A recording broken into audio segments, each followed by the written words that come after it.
Welcome to this week's edition of Mississippi Happenings podcast. My name is David Owes, and joining me each week is my friend and co-host, Jim Newman. Jim, how are you, buddy? If I were any better, I'd be twins. Oh, gosh. Well, did you get all your grandchildren graduated? Well, I got two of them graduated, and two left to go. And the bad news is when the present oldest one, the youngest one rather, graduates, I will have 4 graduations in that year. Postdoctorate or post-degree, regular graduation, college graduation, and high school graduation. And I don't know where the money's coming from. Good luck, buddy. I wish you luck on that one. This week, our topic of discussion is political activism. We have 2 guests joining us today to talk about their grassroots group, Indivisible Northeast Mississippi. Our first guest is Mary Jane Meadows. She was born in Mobile and lived in Mobile Bay, Dog River, and Alligator Bayou. Sounds like Louisiana. She was educated in segregated public schools until racial integration in 1969. She pursued her higher education degree at Auburn University, University of Alabama at Birmingham, and received her BA at the University of Mississippi at the age of 54. She is a homemaker, a volunteer turned community organizer, and activist. She and her husband live in Tupelo. In 2017, she began the all-volunteer grassroots group, Indivisible Northeast Mississippi, which now has a member base of 450 followers, 30 to 50 members meeting monthly, and she's also an active member of the of the Episcopal Church. I'm Methodist. Episcopal. Mary Jane, thank you for being with us today. Thank you. I'm just happy to be here. Good. Also joining us today is Jamie Rebentisch.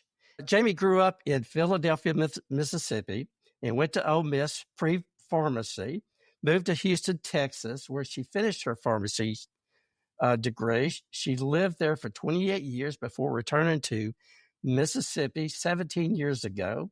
She's a night shift pharmacist for the NMMC, which is what's at North Mississippi Medical Center? Yes. Okay, good. And she also has 4 adult children. She is the chair of the steering committee for Indivisible Northeast Mississippi. And Mary Jane is the founder and communications chair. Ladies, Jamie, Mary Jane, thank you so much for being with us. Thank you. Thank you. Pleasure to be here. Good. Okay, tell us about Northeast Indivisibles, Northeast Mississippi Indivisibles. Want to take that, Jamie? Sure. So we're a grassroots group, part of a bigger national group that started in 2017 after the election of Donald Trump. Mary Jane started the group with just maybe 4 or 5 women, and it quickly grew. I came over to the group about 2018. I was a lifelong member of a different party. And anyway, I saw that they were having a gathering at Fair Park, and I joined in. It was a protest about the Mueller tapes that was going on at the time. I saw that they were very active, and I started going to the monthly meetings. I quickly got involved in it then. So Indivisible is an activist group that we advocate for equality, diversity, and inclusion, and all that encompasses. If there is a group that is a minority group that is being singled out, we try to advocate for them. We also get involved in our elections. We work very closely with the GOTV, Get Out the Vote, where we try to get people registered to vote, and we advocate for them to be civically engaged. We go and try to meet with our U.S. and state representatives and senators. We make phone calls to their offices if there are issues that are coming up, and which are now daily issues, in particular about bills coming up or things going on in the national forefront. We get involved in local politics. We get involved with local issues. One of our issues that we worked very diligently on a couple of years ago was the jail issue. The Board of Supervisors wanted to push through a bond to at the taxpayer's expense to pay for a new jail at the expense of about $80 million. And we effectively got that shut down. We did not think that was a good way to spend the taxpayers' money. We met constantly at the Board of Supervisor meetings, and we got 7,500 signatures on a petition, and eventually they let go of the issue. It has reared its ugly head again from last year, 2024, and into 2025. So, but those are some of the things that we get involved in. Jim? This is what Jamie just went through. Just further proves what I've always said. If you want to get a job done and done well, find a busy woman. And it works. Mary Jane, when you founded this organization, did you have big dreams for it, or did you think it was just going to be kind of local and maybe 30 or 40 people, or did you think it was going to grow to who knows what now? I had no clue. We had no clue. I had no expectations except that we were frightened. I was probably in my little white lady bubble. I don't want to disparage any garden club because I'm a garden club member, but a garden club white lady ethic there, and I didn't know what existed outside of that. But then I was so surprised. I was just sure. I liked Hillary Clinton's platform. I did not realize the negativity around that, but when I knew the caustic, violent rhetoric that came with the Trump agenda and campaign, I was just amazed. So when I saw the Women's March on the internet right after the election, I was heartened and amazed, and soon discovered this Indivisible organization that was fledgling and just beginning. And so we started this little in-home group, and then we only had women because we were scared to let men in because we thought they would take over. And so with them in September, we became co-ed, and that's been good. And now we're totally open. We had no idea. We thought several times this movement would fizzle during COVID. People kept showing up. We had Zoom, and we kept meeting weekly. We would go out to lunch once a week and then have a monthly meeting, building community. We found out how lonely and isolated people were in this state and region, that tends to be more conservative. We have a progressive mindset, like multicultural, multiracial democracy. And so then when Biden was elected, I said, well, surely it's going to fizzle. People kept showing up and giving money. We have raised an amazing amount of funds to do the work we need to do. Then we kept showing up, and then we worked in the election, shocked when Donald Trump won again, and the Project 2025 agenda was coming in. That was scary. So then when that came about, since then, we didn't know what was going to happen, but we're seeing a huge resurgence and people coming out, and 10 people joining every day, signing up for every action that we have. Money, we raised $3,000 last month with a challenge match. And so we're enjoying a lot of camaraderie and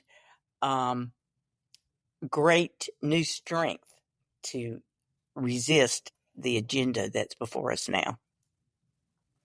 You managed to turn out substantial amounts of people, numbers of people at protests, either at Fair Park or in front of a congressman's office. How do you go about that? Thank you. I'm going to speak to that, and Jamie may want to as well. Yes, please. The Indivisible National Network, of which we're under their nonprofit umbrella, so we do not have to get our own nonprofit status, which saves us time, money, and bureaucracy.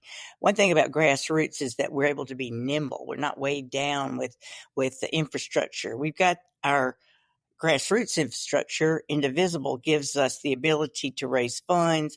The Mobilize link, we sign up with Mobilize for an action, and we have group leaders and all the people that sign up we can communicate with.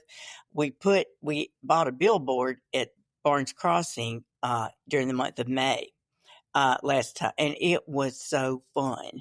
It's like that's a dream come true.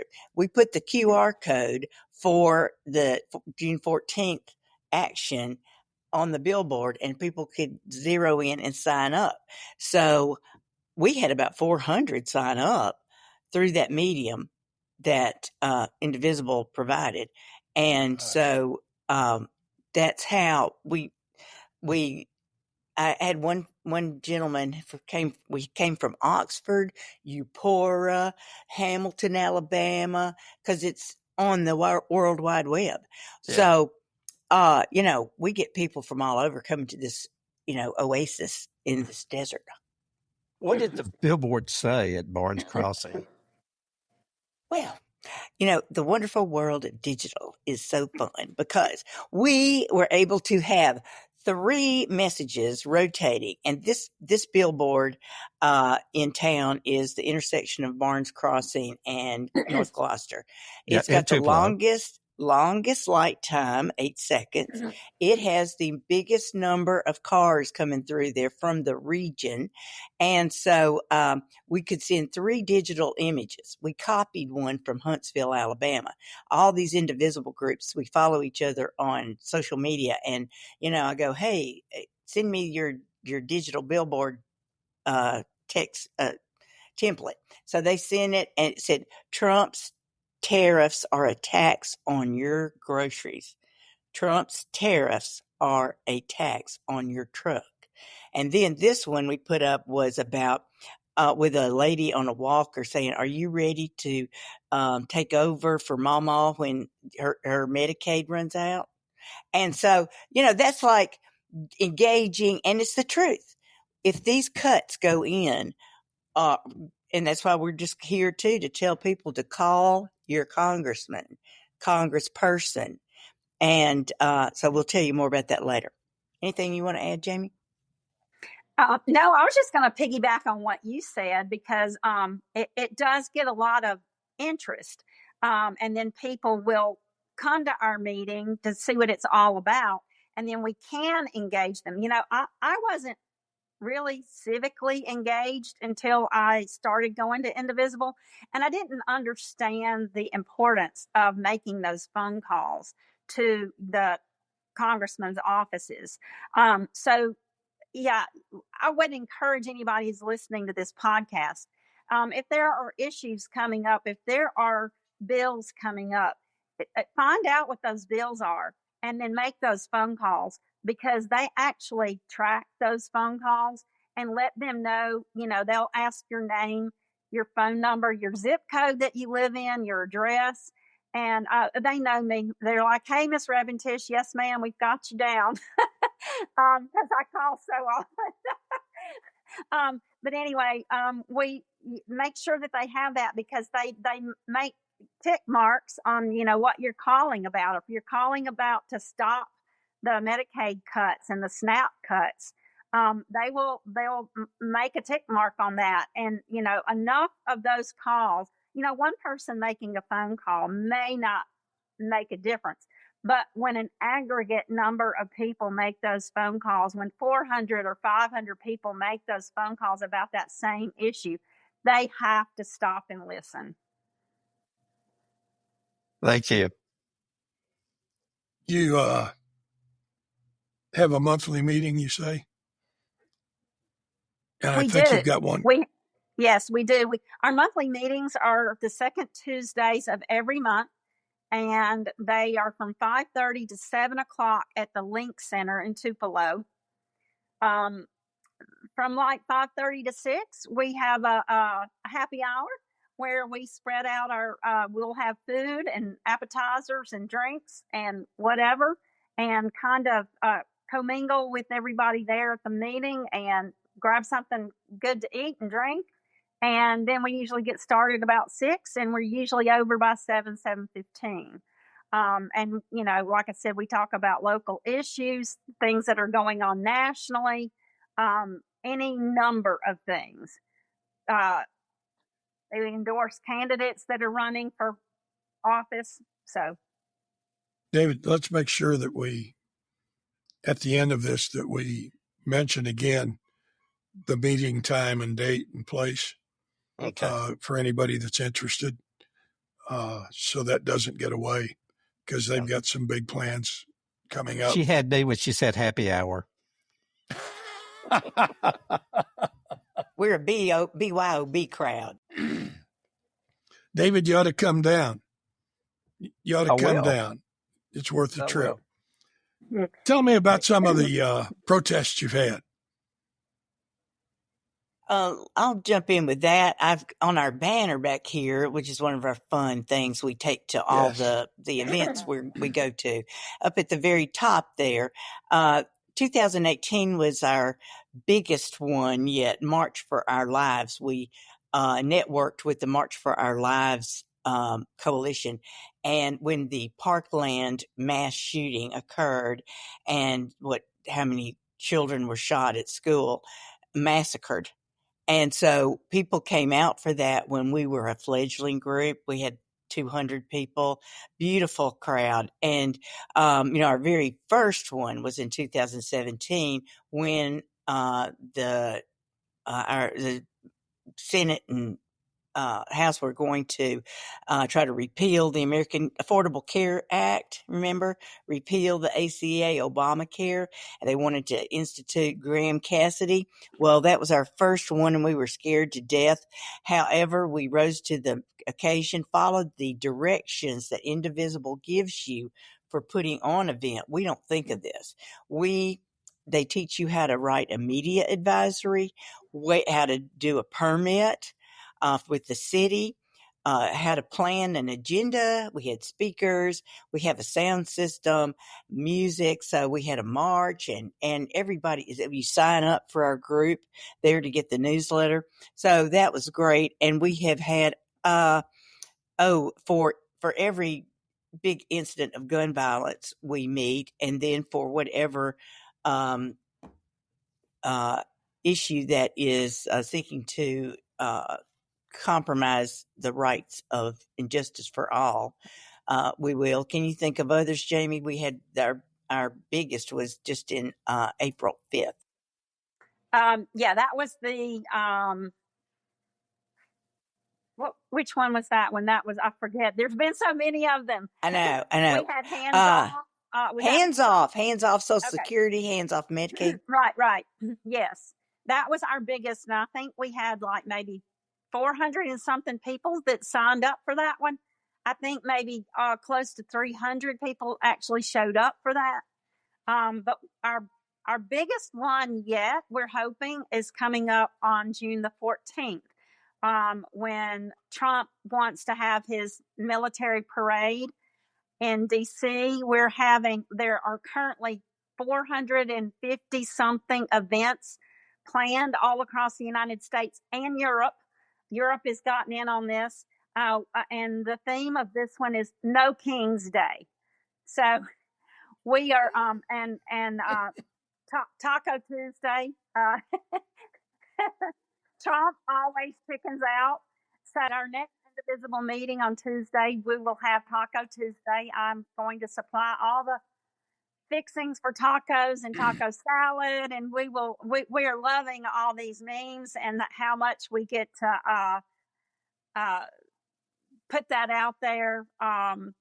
He hates being laughed at, and we're getting a big kick out of this. I think one of the big things that strikes me is that not only are you getting a message out, you're bringing a lot of people together, and you're having a lot of fun doing it. It's difficult when it's... We do have a lot of fun. We've got a lot of people. I've met a lot of people that I wouldn't have ordinarily met through Indivisible. And we get together and have lunch. We get together and go to coffee. We, we have our meetings where we hang out and get together with our people that are at our meetings and talk about things that are going on. And it is fun. It's a lot of fun. If I can interject at some point here, we started out as a group of, and this is a demographic for Indivisible nationally.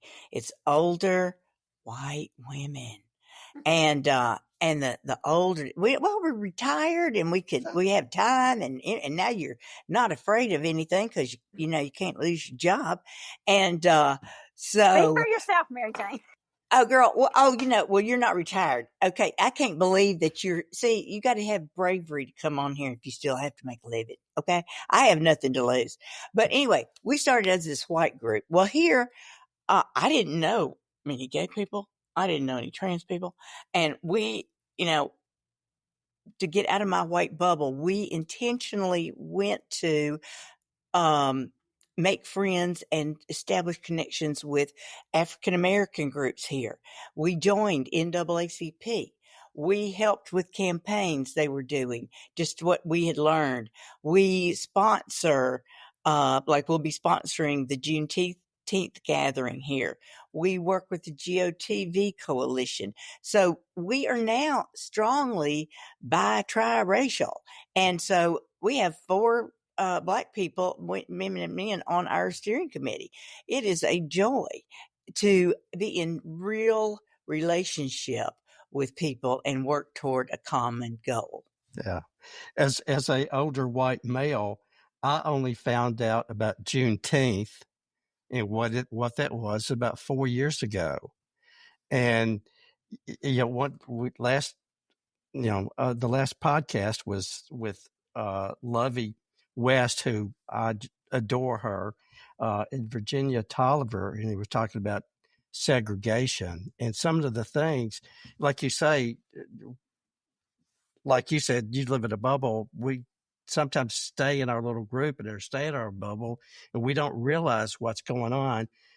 So that's interesting. Is there a particular, Jamie, you mentioned earlier, you had a lot of people at hands off Medicaid, hands off Social Security, and this is for either one of you. Is there an issue that really gets people motivated? Is it women's rights? Is it LGBTQ issues, or is it the social issues like the Medicaid and Social Security? I'll jump in there. It's all of those, all of the above. Okay. And of course, the people, the issues that hit the kitchen table issues, the Medicaid issues, the Social Security issues, veterans. There is these protests are not only put on by Indivisible, but they're Indivisible is joined in with a lot of other groups. The 50501, that's 50 protests in 50 states on one day. The Move On,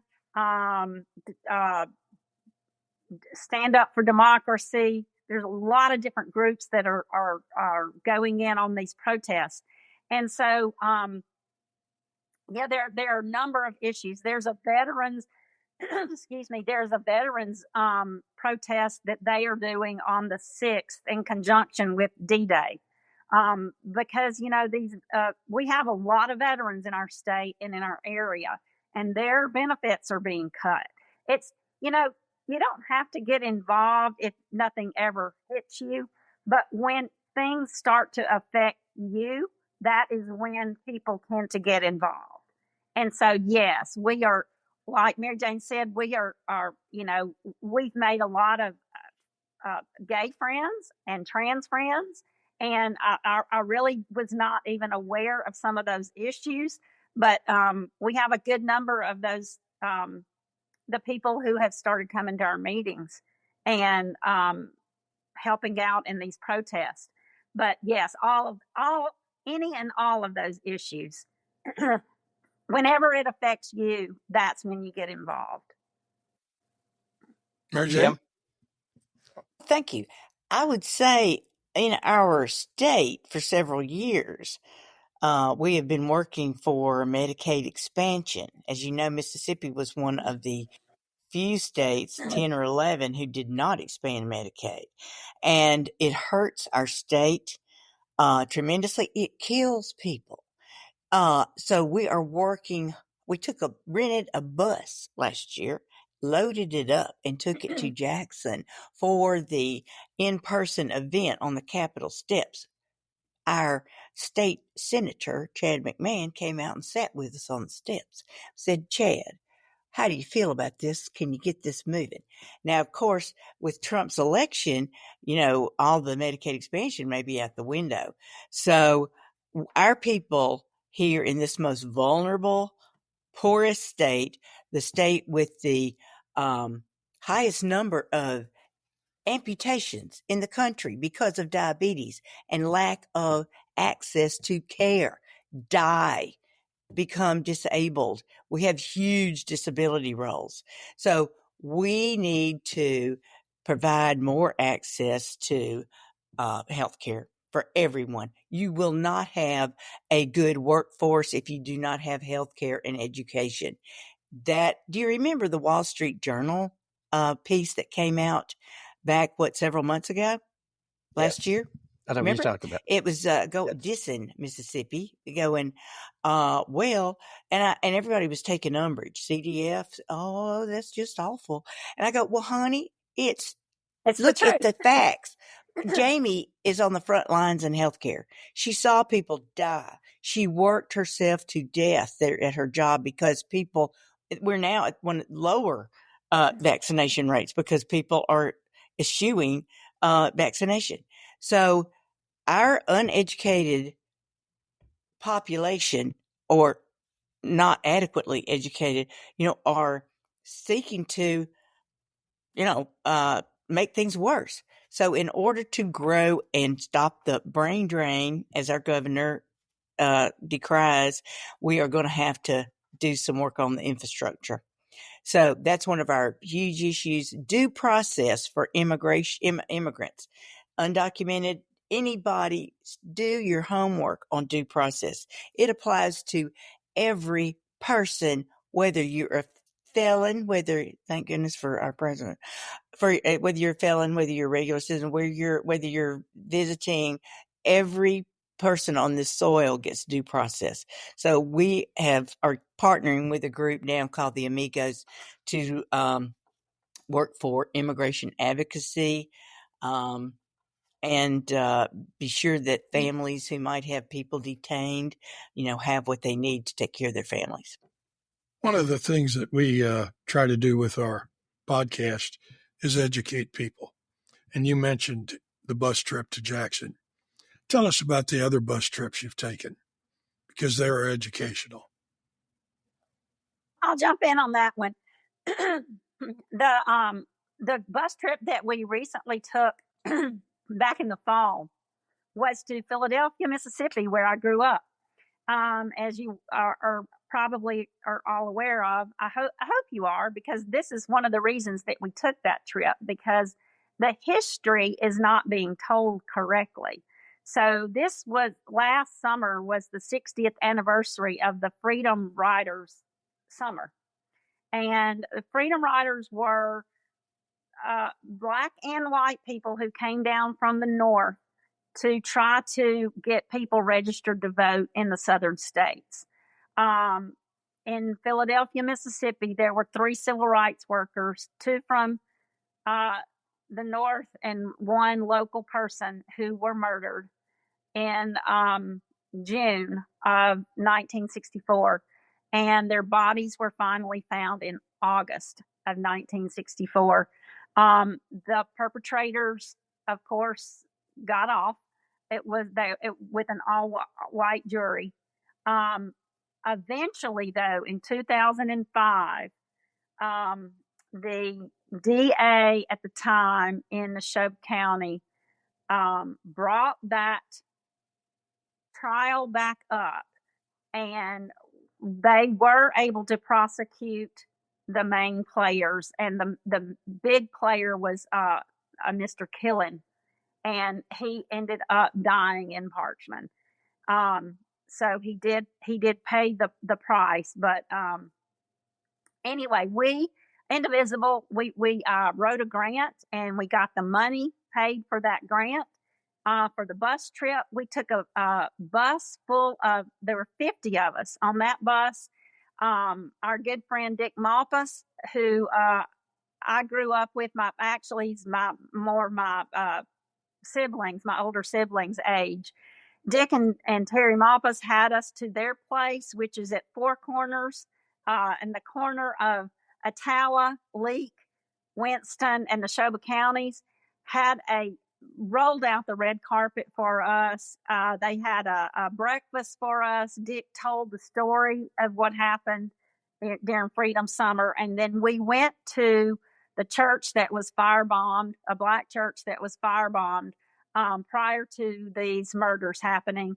And then we went to the actual place that they were murdered. We went to the jail where the men were kept before they were let go and eventually murdered. He rolled out the red carpet for us. He had a fabulously catered lunch where we had the mayor of Philadelphia speak and talk about all of the changes that have happened over the years. There's still a lot to be done, but there is a coalition there in Philadelphia and Neshoba County, and they really tell in depth the story of Freedom Summer and everything that happened there. So that was that bus trip. We also went to Birmingham to the dedication of the 60th anniversary of the bombing of the 16th Street Church. We did that the year before. So Indivisible is great. Like Mary Jane said, there's money out there, and if we apply for grants, they will usually honor those grants. And we got money. One of our members who's on our steering committee, her nephew owns a bus company, and it's his bus that we were able to take that accommodated another probably 50, 60 people on that trip as well. So. In some of these protests that you guys participate, Um, do you ever fear for your safety? Well, let me jump in there real quick on this one, and then I'll hand it over to Mary Jane. So the last protest that she was talking about that had so many people, neither she nor I were able to be there. I was actually at a function at Dick and Terry's place at Four Corners, and I think Mary Jane was out of the state. But anyway, neither one of us were there, and so we got our group together, and we had our African American members were actually the ones that did everything. Now we did a lot of the behind the scenes work before we left, but they were the ones that actually held that protest. And I got a text from a woman who had signed up for a protest on the wee hours of the morning on Saturday morning of the protest, saying that her mother had gotten had found out that there was a militia group that was planning on coming to the protest that were not amicable to us and our side. And so I immediately called Jim's wife, Denisha, was one of the ones that was helping with that protest and the other people that were helping. And I said, okay, you need to let the police know. I never know about these things, if it's real or not real, but we can't take any chances. And the police were right on it. They are very friendly with us. They have they were there in plain clothes and in police cars. Their presence was known. And there was one lone militia person who came up on his motorcycle, and I think he felt very defeated. We were talking about how we have taken some group building bus trips. We found out back in September of 23 or 4 that Ketanji Brown Jackson was going to be the main featured speaker there at the 16th Street Baptist Church in Birmingham, Alabama, for their 60th anniversary. So we loaded up the bus at 5 a.m. and went to hear her. It was one of the most inspiring things that we've ever seen, any of us personally or as a group. And for so those things. Wait a minute. For those that don't know, who is Miss Jackson?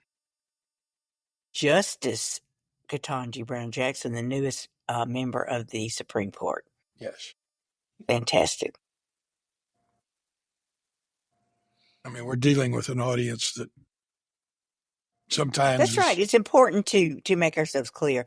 So that was a big moment, and that's what things have come our way by enlarging our vision and the personal development that we've all had. Like we said, for our huge April 5th public action, is what we can call them too, that people came that had never, were too scared to even say something on Facebook. So, I mean, they were really in the Garden Club. And so I was so proud of them. And then I can't remember what I was going to say. But anyway, the group building is just incredible across all kinds of lines. Yeah. You talked about the billboards earlier, and I'm looking at the website, and I love this. A tariff is a tax on your groceries. A tariff is a tax on farmers. A tariff is a tax on your truck. It's a tariff on you. I love that. Mm-hmm. Again, we copied it. Have to hit people where it hurts. Absolutely. You mentioned the kitchen table issues, and Jim and I talk about that too. Jim, you had something? Everybody owns a truck, pretty much. That's it. It is. I've just been very impressed with how this group has grown over I guess it's 8 years now. Yes, sir. And getting stronger every year. How many chapters have you got? I guess chapters or organizations are there in Mississippi now? That is growing. There's a new one in DeSoto County. There's a new one at Horn Lake. I think there's a new one that may be reorganized in Jackson. Byhalia, Mississippi? Byhalia, Starkville. Starkville. Yeah. So we're going to get together and network and have a Mississippi coalition going, but we help each other. I was on the phone today with the person who's starting the DeSoto County Indivisible and helping her to set up her fundraising. So we're helping each other, and it's just kind of fun, real fun. And yet you all belong to a national organization. Who's the leadership of the national organization? The national leaders, this was started by a couple who were from Houston, Texas, who were staffers on Capitol Hill, Ezra Levin and Leah Greenberg. When Trump was elected in 2016, they wrote a Google Doc about they thought we should use the Tea Party tactics to disrupt and make some noise, to disrupt the status quo there.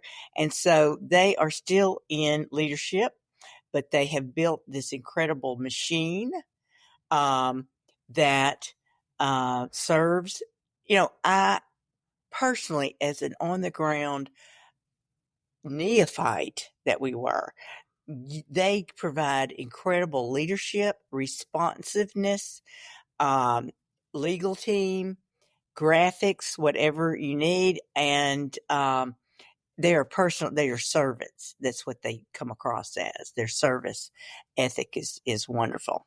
So one of the things that you mentioned earlier was that they also they give you guidelines of like, how do I do the permits, and maybe some security. Is that they also give you those things to work with?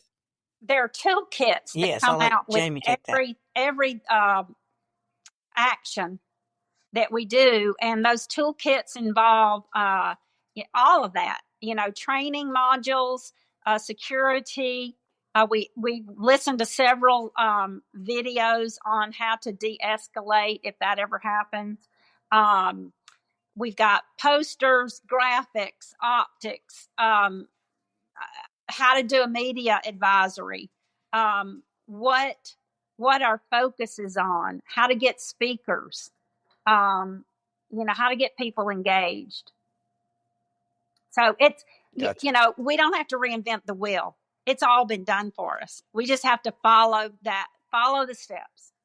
I guess let's go ahead and talk about I know that you've got and I don't know if is protest the right word, or a community event coming up on June the 14th.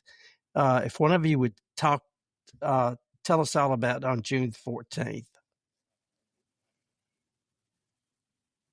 I think that Jamie mentioned it earlier, the national movement, and protest is an okay word, that's good. Yeah.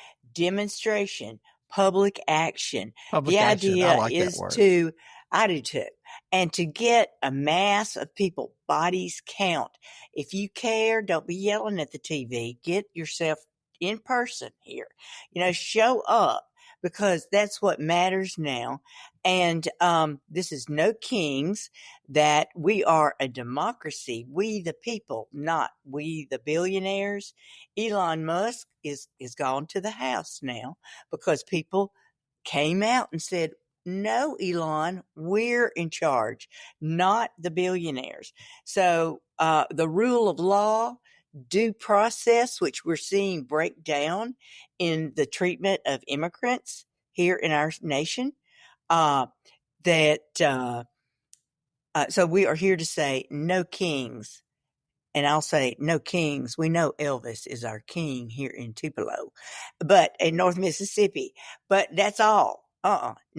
No kings. We're not going to act like a king with our gold everywhere. It's the people's house. It belongs to us. And we are not going to have any violent insurrections like we had in 2021.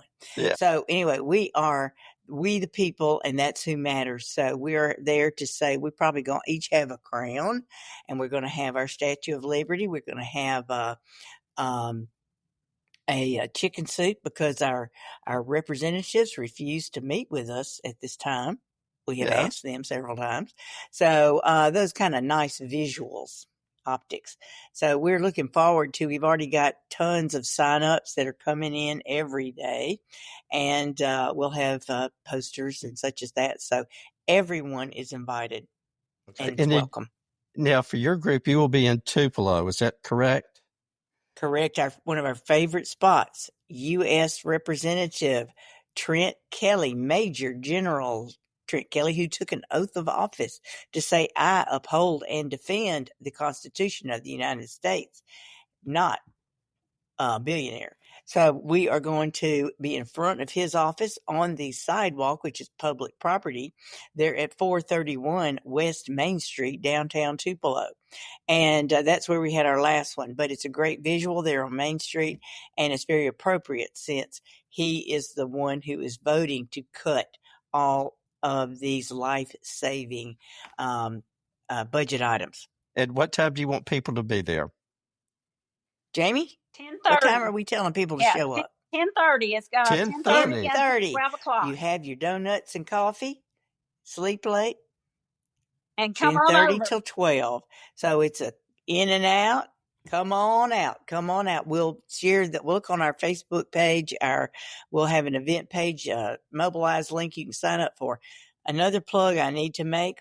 As soon as we get through with that rally, we're going to go be in solidarity and support Juneteenth, which is a celebration in Tupelo at Gumtree Park, starting at 3 o'clock for a parade. 4 p.m.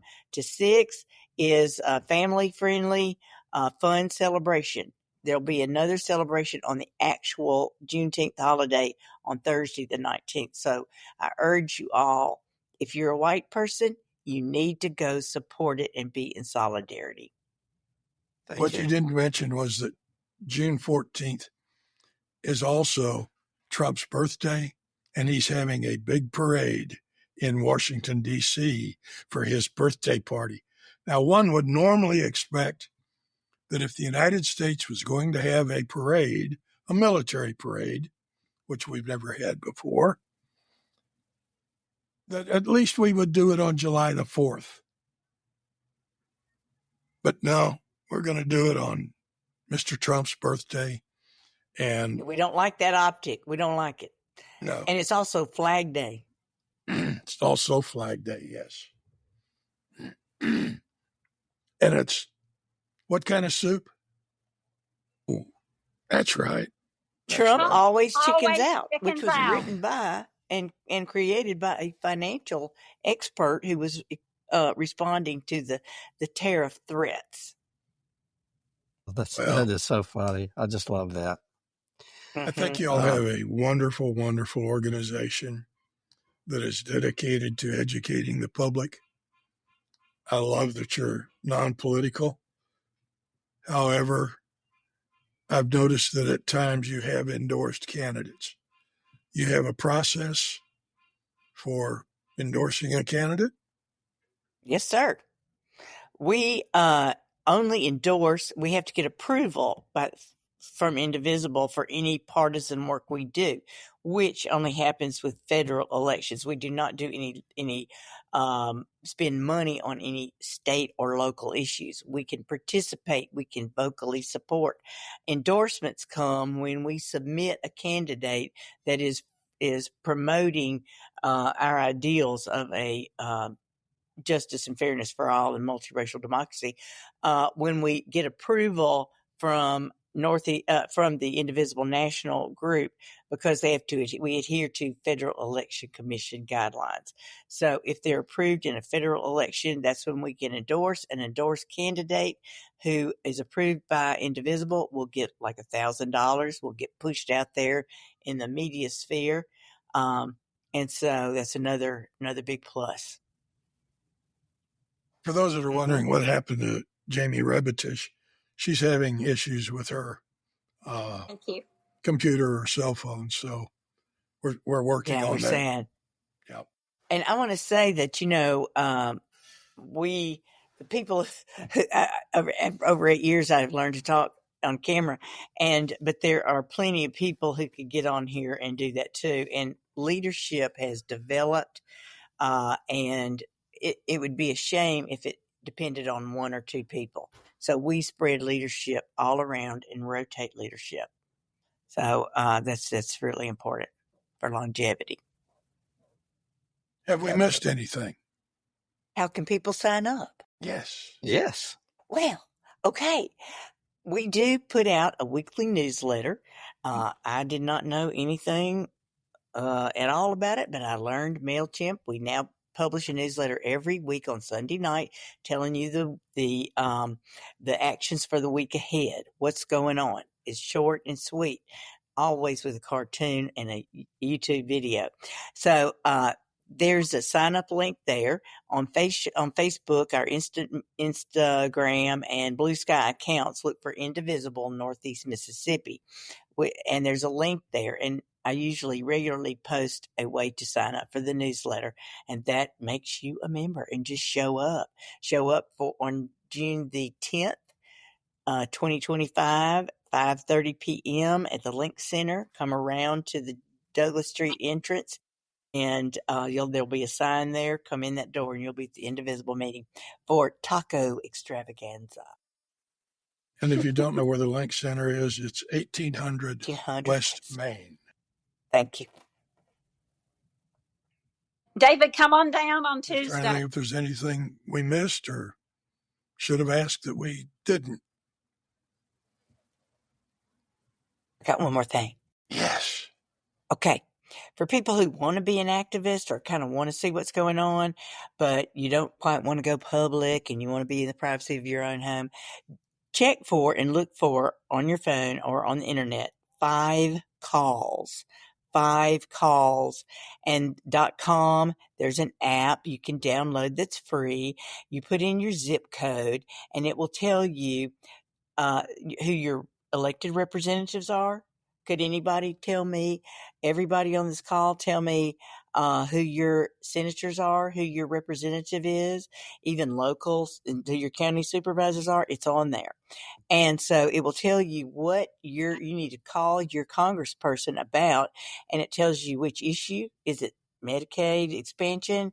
Is it, affordable health care? Gives you a script to follow and plugs you into the number of their office. You read the script and your call is tallied. So that's one way to practice activism with an app. 5 calls. I think this has been a wonderful podcast. I think the job that you all are doing in educating the public at the grassroots level about local issues as well as national issues, but certainly issues that affect everybody's life on a daily basis. That is so missing in Mississippi, and I suspect in a lot of other states. And I, for one, I'm grateful that you all are doing it. And I wish you all the success in the world. David? Thank you. Thank you, Jim. Jim's been a great supporter. Jim, usually Jim and I don't agree on everything, but this one we agree on everything. I agree everything that he just said. So Mary Jane, thank you so much, and to Jamie, thank her too. And this has been good. So Pleasure to meet you all. You too. I want to thank our sponsors and our subscribers. We do appreciate your continued support. If you have any questions, comments, or suggestions, please contact us at MississippiHappenings1@gmail.com. That's MSHappenings, the number 1, at gmail.com. We do appreciate you. And also, may we never become indifferent to the suffering of others. Thank you. Thank you. Thank you.